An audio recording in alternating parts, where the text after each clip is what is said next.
Andito kami ngayon sa South Korea. Lumulutang sa yelo. Ayan po, ang nakikita niyo po, hindi asin, hindi harin ang nagsabog sa daan, kundi yelo.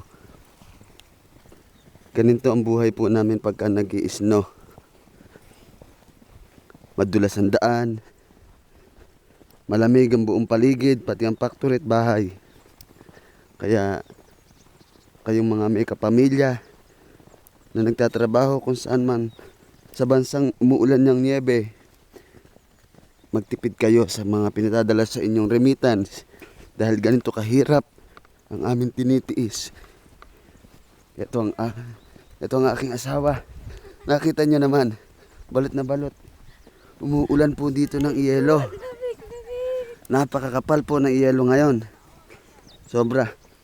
Ang temperatura po sa araw na ito ay -6.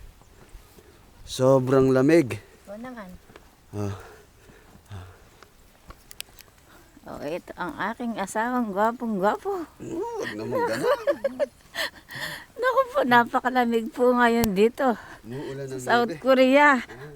Puting-puti po ang aming kapalagiran. Ayan, umuulan po ng niebe. Ay, sobra po ang lamig. Welcome to our factory. Ayan po, papasok na kami. Ay, salamat po. Napasok na kami sa medyo hindi masyadong malamig. Ito na po ang aming factory. Ito. Parang Sehepok mani-mani pade sa'yo. Sarado may pinto.